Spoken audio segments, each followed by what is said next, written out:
Welcome to another T-Rex Talk. In this one, we are talking about totalitarianism. This is a topic I wanted to get a little bit more into in last week's podcast, which was sort of about totalitarianism. It was an article. We were mostly talking about an article in Slate about radio usage and how there wasn't enough government oversight on radio usage, and therefore it could be misused. And a bunch of you wrote to me about that article and pointed out that I left off any of the technical errors in the article, and I really only talked about the ideological issues with the article. That is true. There was no time to go down the rabbit hole of technical errors, the first of which was the premise that the January 6th rioters and insurrectionists were able to use their radios with complete and total secrecy inside of Washington, D.C., which is preposterous. If you think about Washington, D.C., you will recall that it is the place where all the foreign embassies and the NSA and the CIA and the headquarters of all the other intelligence agencies are. So, all scraps of radio traffic across the entire frequency are recorded all the time in Washington, D.C. All of the things that the January 6th folks were saying in their little handheld Walmart blister pack radios has been recorded and processed and stored. And if there was anything really fantastic that was being done on radio in the clear on January 6th, we would have heard it by now. But that wasn't the point of the article. The point of the article was not trying to be a well-researched technical think piece. It was a hastily slapped together fear-mongering emotional feel piece because there's this dangerous area of personal freedom that Americans still have with private and amateur radio, and they might misuse it. That's reason enough to assume the worst and take it away forever. So, let's talk a little bit more about totalitarianism. Now, the textbook definition is usually this idea that totalitarianism is when one person or one party has control of the government. But that doesn't actually hold up. A state can be assumed to have total authority over the lives of its citizens, even if it is run by multiple parties or by bureaucrats, as is often the case. Totalitarianism is when the state itself has unlimited jurisdiction, when it can control the totality of life. Obviously, there will always be physical limits to a state's power, but totalitarianism is when there are no limits to the scope of its authority. Now, this is a huge temptation to anyone in government, or actually to anyone that's in power. It requires a tremendous amount of deliberate energy to stop mission creep and power grabs from the top, and it requires even more deliberate energy for the people at the bottom to keep on carrying the weight of their own responsibilities and not just hand them off to other people in government. Now, history shows that this is the trend, that governments get bigger and that people get lazier. But it's not just a natural inclination. A lot of people have written very positively about these gigantic absolute sovereign states. A good example would be Thomas Hobbes in his book Leviathan. He wrote that government must be absolute. There's no part of human existence that his governmental system must not touch or control. And that lines up really well with a lot of the ideas that we have today. There's a bunch of people today who demand equality, and not just equality of opportunity or equality of principles, but equality of outcomes, which requires total control. In order to have equality in everything, you must have total application of everything. And we've seen these ideas even in the medical sphere, where, there's a certain type of vaccine that doesn't work unless everybody has it. Abortion access is no good unless everybody has it. That's why in California and in Oregon, you see protesters who are trying to burn down their own state court buildings and state house buildings, even though they live in states where the ability to murder babies is legally protected. But they can't be happy unless everybody is capable of murdering babies. Communists say that communism doesn't work unless every nation is communistic because the free market in other nations will just undermine things in the socialist states. That's one of the reasons that communism hasn't been properly tried yet. It can only be properly tried if it is universally applied. And of course, gun control doesn't work unless everybody has gun control. Chicago's really strict gun laws do not work at preventing crime because Chicago citizens can just go and buy guns in Indiana. Now, obviously, it's a little more complicated than that, than your average gun control advocate thinks, but somehow this idea persists that Indiana's freely available guns and gun freedom somehow makes Chicago a gun violence zone, even though all these guns don't make Indiana a gun violence zone somehow. And I started writing some notes for this article on Friday, and I wrote that a lot of Illinois gun control advocates are more angry about Indiana's lack of gun violence than actual murders in Chicago. And right after I wrote that, there was a mass shooting incident in Indiana over the weekend. By now, you probably know the details. There was a guy who took a rifle and some magazines full of ammunition into a mall and began shooting at the people in the food court. And he managed to murder 3 and injure 1. And then a good Samaritan was able to draw his pistol and from a distance of 40 yards, kill the attacker. He was able to neutralize the threat. Still pretty early in knowing all the details, but apparently fired 10 times, 8 hits, 40 yards with a pistol, response time 15 seconds. That is just fantastic. But the response to what has happened is even more amazing, but not in a good way. The same people who were shocked and outraged in Chicago and the rest of the country that Indiana had permitless carry, and they got permitless carry this year, are even more outraged that it has just saved many lives in that mall. The total gun control advocates hate the idea of permitless carry because it means that you don't have to ask the government's permission to carry. That means that government doesn't control this. Total control advocates don't like the idea of something that the government doesn't control. And I don't want to just be generic about people on Twitter and people on Reddit, but very specific spokespeople for every town and for Brady and Shannon Watts were very critical that people in Indiana now have the ability to protect themselves, and then they were extremely critical of the very specific person who stopped a mass murder. It's actually shocking to me, some of the stuff that they were posting, and obviously Shannon Watts may have gone a little bit too far because she deleted one of her own tweets, pointing out that the Second Amendment has failed when citizens are able to defend themselves. It's not exactly what she typed, but that was exactly what she was saying. She deleted the tweet. I could hardly believe it myself. And of course, this 15-second response time of a private citizen with no carry permit carrying legally because of the constitutional or at least permitless carry bill that Indiana passed earlier this year that went into effect just days ago. If you compare that 15-second response time of that private citizen with no formal training to the hour to 2 hours that the Uvalde Police Department was waiting inside the school where children were being murdered, well, it's just not a good look for totalitarianism. That's why gun control advocates are so horrified that somebody was able to protect himself and the people around him so efficiently, so effectively, so safely, and so quickly. It undermines everything that they are trying to accomplish with, totalitarianism. Because totalitarianism isn't just total control over some people, it really needs to have total control over the total population to work, in quotation marks. Because everyone can see that the system doesn't really work. Again, see the Uvalde police response to a child murderer, hours of waiting outside, complete and total failure, and the civilian response of 15 seconds to a similar situation in a crowded mall. All of the current failures of the system, like the ever-decreasing academic scores in government schools, are never described as a failure of the system, but some sort of lack of resources or not enough control in the system. I probably should not mention the unspecified virus of unknown origins because that will cause our podcast to be even more shadow banned on Spotify, but that event and the response to that event exposed a lot of failures of the current systems. And people interpret these failures in different ways. Either the government lockdowns were a failure because the government had too much control over stuff that was none of their business and messed it up, or the other side pitches it this way. The government did not have enough control because everything is their business. Governments around the world were able to pick who is an essential worker and put everyone else under house arrest.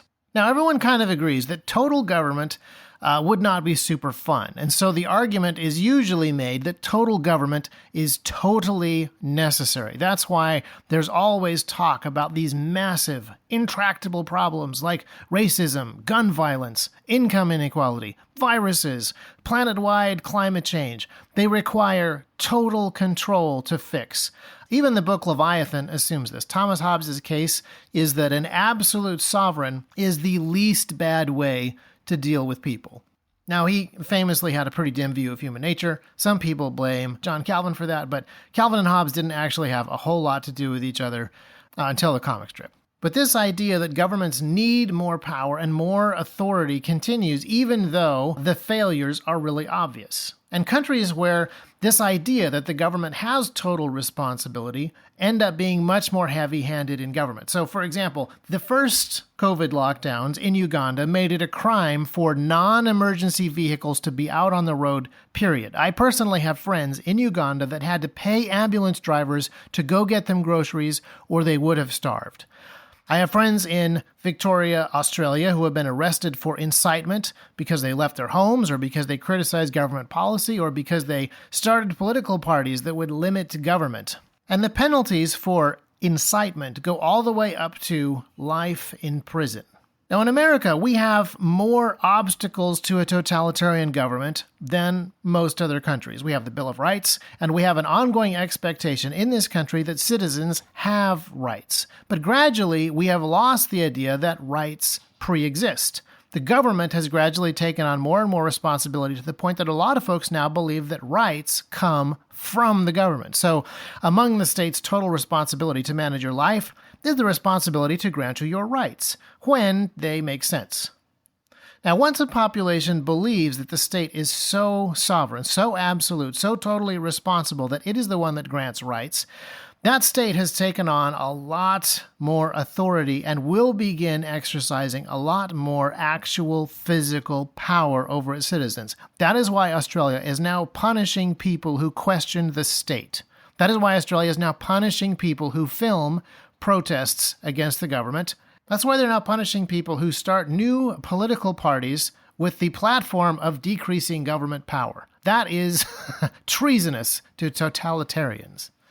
And it's worth pointing out that states don't become totalitarianistic overnight. This happens very slowly as the government begins taking over more and more things that are not its business, moving more and more outside of its actual legal jurisdiction, taking more and more responsibilities away from individuals and then demanding the power to handle those things, well, inevitably really badly.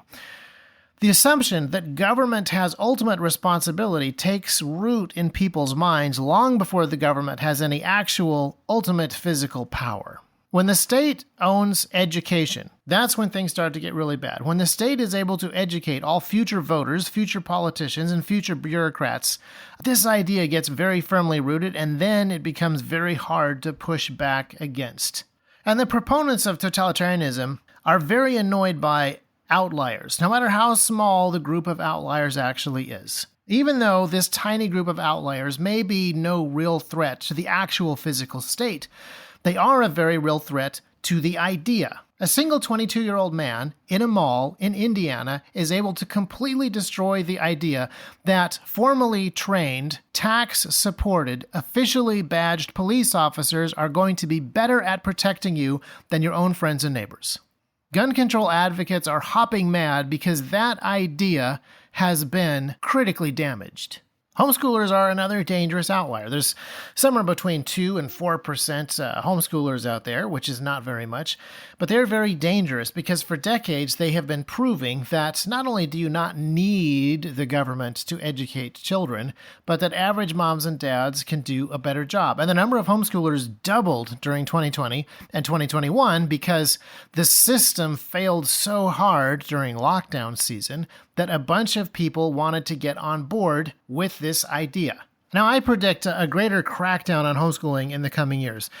Teachers' unions are definitely opposed to it, but there has been so much damage done to the idea that government is best at educating children that has been done, ironically, by teachers' unions that didn't want to reopen schools during 2020, that people are willing to try any alternatives. And homeschooling is a lot more attractive than it used to be. And so homeschooling is a much greater threat to the idea of totalitarianism than ever before. Now, there's a phrase that's going around, particularly the gun community, but I see it across the larger conservative community online, a phrase that says that we should become ungovernable. I actually want to push back against that a little bit, because being ungovernable is just an argument for more government being necessary, because if you cannot govern yourself, you will be governed by somebody else. That is how a lot of the arguments for totalitarianism actually get made. A far better battle cry for us would be to become self-governing. Self-government proves that total government is not necessary. The Indiana Mall shooting proves that people are better at defending themselves than cops are at protecting them. And that's, again, there are people on Reddit and Twitter, not just random predators and Twitterers, but specific spokesmen for large gun control groups who are saying, in essence, that they would rather people die in the pursuit of totalitarian ends than be saved by individuals who have been freed from government control. That is what they are saying, because people who educate themselves, people who defend themselves, people who feed themselves, people who govern themselves are the ultimate argument against totalitarianism. Now, a few weeks ago, I recorded an episode called The Tree of Liberty, talking about the French Revolution, the American Revolution, comparing those. And this is a good example of this idea. And the American colonists were self-governing. They proved that they did not need British tyrannical government. First of all, they proved it legally, in principle, and then they proved it practically in battle. The French Revolution was very different. It was people who were ungovernable. They refused to be governed by the king, and they demanded that they be governed by a bigger, badder government, which they got. They proved that they could not be governed both in their lawless overthrow of the king and then also by the reign of terror that followed. Now, of course, the French revolutionaries did have a very legitimate beef with their very tyrannical king, but they removed him in a very unlegitimate way.